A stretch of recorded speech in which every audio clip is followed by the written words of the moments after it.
Dictation अभ्यास के लिए हमारे चैनल को सब्सक्राइब करें। चलिए शुरू करते हैं। प्रतिलेखन संख्या 45 मानक रेडी। स्टार्ट। उपाध्यक्ष महोदय, संसद का शीतकालीन अधिवेशन 5 सप्ताह चलने के बाद अनिश्चित काल के लिए स्थगित हो गया। पूर्णविराम। इस अधिवेशन में बहुत हंगामा भी हुआ। पूर्णविराम।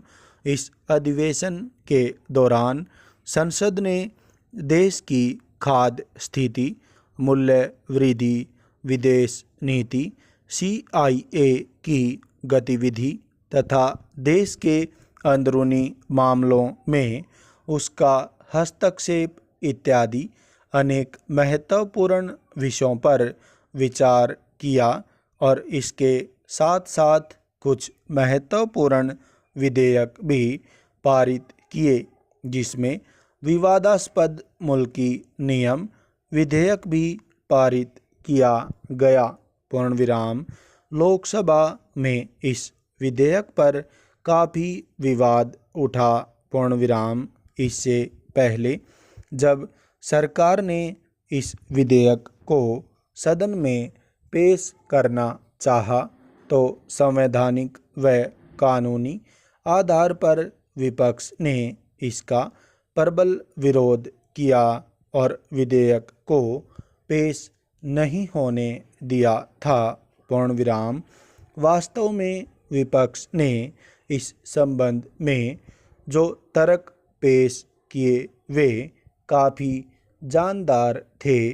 पूर्णविराम। इसीलिए मंत्री महोदय को अंत में यह कहना पड़ा कि वे सभी आपत्तियों पर सर्वप्रथम स्वयं विचार करेंगे तथा अपने को संतुष्ट करना चाहेंगे तथा वह फिर पेश किया जाएगा।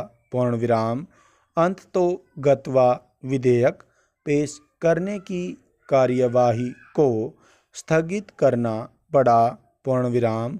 दूसरे दिन अध्यक्ष महोदय ने घोषणा की कि अब विधेयक को पेश किया जा सकता है। पूर्णविराम। लेकिन विपक्ष ने कम्युनिस्ट पार्टी को छोड़कर विधेयक पेश करने विषयक मतदान का बायकॉट कर दिया। पूर्णविराम।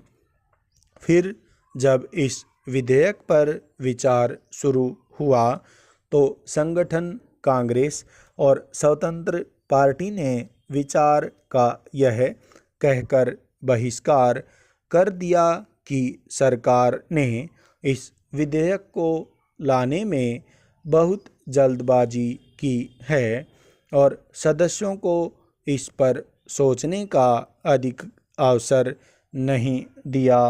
पूर्णविराम। इसके फलस्वरूप आंध्र और तेलंगाना की जनता ऐसा प्रतीत होता है कि यह धारणा बना चुकी है कि अब वह एक साथ नहीं रह सकती और मुल्की नियम विवाद का एकमात्र हल राज्य का अतिशीघ्र विभाजन ही है। पूर्णविराम। लोकसभा में भी कई सदस्यों ने इस प्रकार के विचार व्यक्त किए हैं। पूर्णविराम।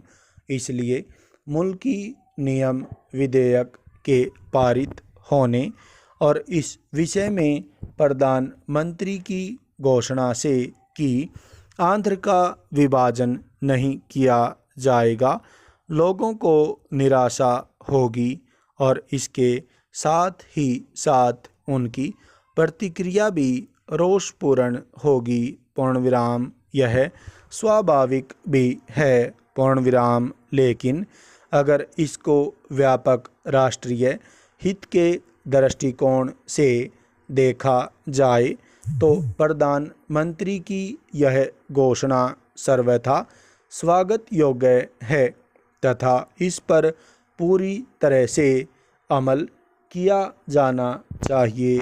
पूर्ण विराम।